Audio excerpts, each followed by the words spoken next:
Well, Linda, I noticed that behind you is a picture of you looking like Rambo-ette with the gun there. Yes. You know, I've never had any experience with weapons other than kids' cap gun or something. And I just can't imagine what it would be like to have to hold one of these things and fire it. Was it strange to you at first? Yes, disturbing, more than a little disturbing. I worked with weapons for quite some time before I started the movie, just to get comfortable with them and efficient and effective, because this woman is. And it took some getting used to. And I went on the firing range, and there's a certain power that comes with it, and fun, actually, when I got to learn it. But, you know, there are all those other questions about killing and guns, and I'm still not comfortable with that avenue of them. Are these like movie guns, or are they real, authentic weapons? Authentic weapons. Yeah. Very, very, very authentic. Then they're heavy. Oh, yes. Oh, yes. So you must have had to really go into some kind of regimen because this is an extremely physical role. Yes, yes. I trained for 3 months with a personal trainer, free weights, aerobics, up to 18 hours a week, six mornings a week, 2 to 3 hours a day. So, yeah, I worked very hard to get those muscles and to come from a place of strength. How soon after the birth of your son was all this? We began shooting when my son was 1 year old. I started training when he was 9 months.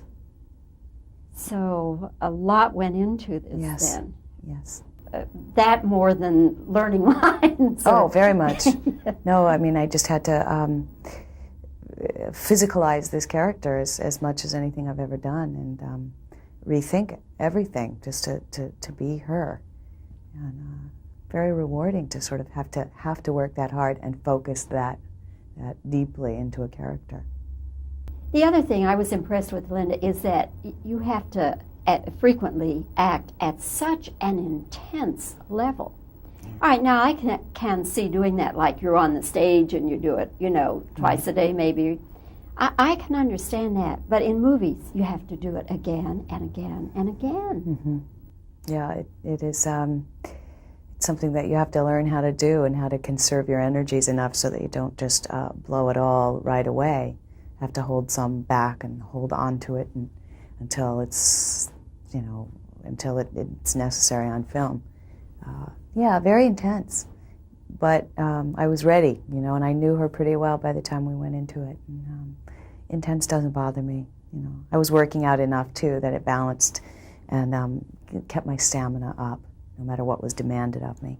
I lived like an athlete, you know. I mean, you start eating protein and carbohydrates, not meat and bread. You know, you don't even think of them as meals. It just becomes, you know, what fuel you need at that moment to get through. It's fun. Did you have your little son on the set at some time? Mm-hmm. Yeah, quite a bit. Whenever we weren't working nights, I would have him there on the set with me during the day, unless it was too violent and loud, or there would be something that just wasn't appropriate for him to be there for. This film is, of course, very violent. I would say extremely violent. Mm-hmm. How old do you think you will have your son before you let him see this? I would say that he shouldn't see it until he's at least 13 and able to work through it and really comprehend the whole picture, that it's not violence for violence's sake.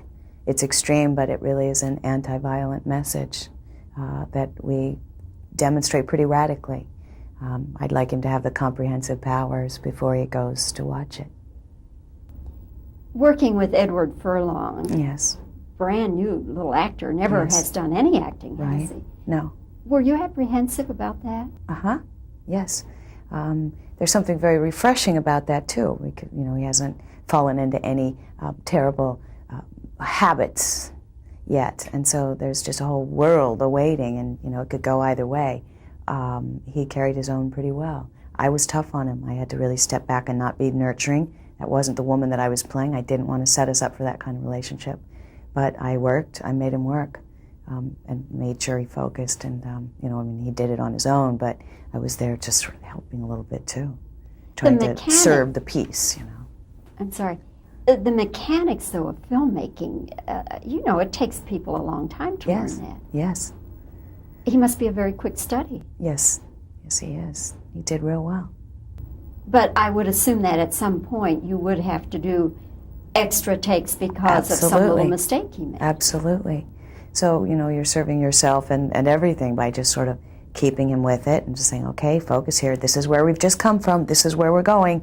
Pay attention. And I was on him all the time, because who wants to do it 29 more times if you don't have to? And he was going home at night and saying, that Linda, she's mean. I know. It's tough. Well, Linda, congratulations on your performance and you. on Terminator 2. And it's been fun talking with you here in Los Angeles. And we're happy to have you on Cinema Showcase. Thank you. It's been my pleasure.